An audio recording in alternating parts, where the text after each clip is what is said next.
Janata Dal എസിലും N C പിയിലും വല്ലാതെ നീറിപ്പുകയാണ് രാഷ്ട്രീയ സാഹചര്യങ്ങൾ. ഇടതുപക്ഷത്തിന് വലിയ പണിയായി മാറിയിരിക്കുന്നു ജെ ഡി എസിലെയും എൻ സി പിയിലെയും വിഭാഗീയത. കാരണം നമുക്കറിയാം, 2026 തെരഞ്ഞെടുപ്പിൽ ഇടതുപക്ഷം കപ്പിനും ചുണ്ടിനും ഇടയിൽ നഷ്ടപ്പെടാനുള്ള സാധ്യതയുണ്ട് എന്ന റിപ്പോർട്ടുകൾ വരുമ്പോൾ തന്നെ ഏറെ അസ്വസ്ഥരാണ്. അതായത് ഒരു ഇഞ്ചോടിഞ്ച് മത്സരം നടക്കാനുള്ള സാധ്യതയാണ് കാണുന്നത് എന്നാണ് പല റിപ്പോർട്ടുകളിലും പറയുന്നത്. അതിൽ യു ഡി എഫിന് നേരിയ എഡ്ജ് മാത്രമാണ് ഇപ്പോഴും ഉള്ളത്. കോൺഗ്രസ് നേതൃത്വം പ്രതീക്ഷിക്കുന്ന പോലെ പണിയെടുത്തില്ലെങ്കിൽ അവർക്ക് വലിയ വിജയമൊന്നും ഉണ്ടാകാൻ സാധ്യതയില്ല.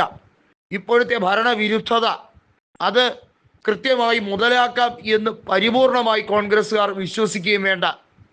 എന്നാൽ എൻ സി പിയിലെയും ജെ ഡി എസിലെയും വിഭാഗീയത, അതിൽ നിന്നുള്ള വിമത വിഭാഗം കൃത്യമായി യു ഡി എഫിലേക്ക് എത്തിയാൽ പല രീതിയിലും പല സീറ്റുകളിലും വലിയ തോതിലുള്ള അട്ടിമറി ഉണ്ടാകും എന്നുള്ള സാധ്യതയാണ്.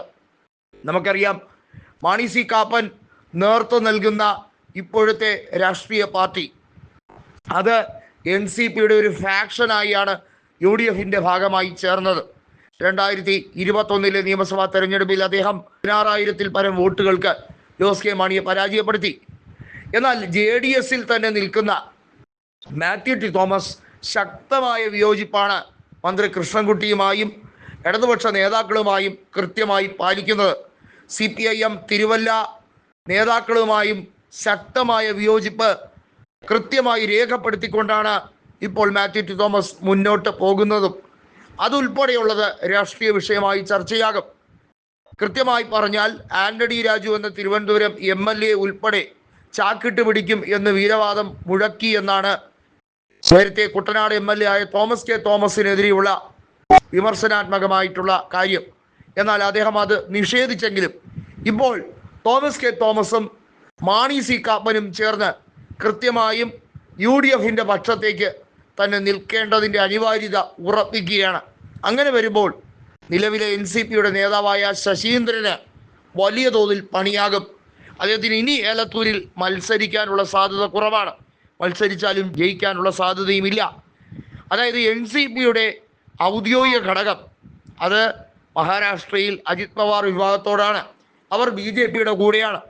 കേരളത്തിൽ എൻ സി പി ഇടതുപക്ഷത്തോടൊപ്പമാണ് എന്ന് പറയുമ്പോൾ വാസ്തവത്തിൽ BJPയും ഇടതുപക്ഷവും പല കാര്യങ്ങളിലും ഒന്നിച്ച് തന്നെയാണ് പ്രവർത്തിക്കുന്നത്.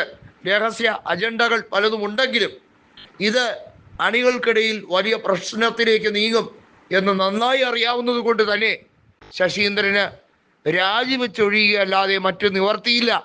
പിണറായി വിജയനാണ് സംരക്ഷിക്കുന്നത്. ഇപ്പോഴത്തെ വിഷയമനുസരിച്ച് എൻ സി പിയിൽ ഒരു വലിയ പൊട്ടിത്തെറി ഉണ്ടാവുകയും കൃത്യമായി കേരളത്തിലെ എൻ സി പി എന്നതിൻ്റെ ശക്തി, അതിൻ്റെ കടിഞ്ഞാൺ മാണി സി കാപ്പനിലേക്ക് എത്തുന്ന ഒരു കാഴ്ചയാണ്. അതുപോലെ കേരളത്തിലെ ജെ ഡി എസ് അതിൻ്റെ കടിഞ്ഞാൺ, അതായത് ജനതാദൾ സെക്യുലർ കേരളയുടെ കടിഞ്ഞാൺ കൃത്യമായി മാത്യു ടി തോമസിലേക്കും എത്തുന്നു.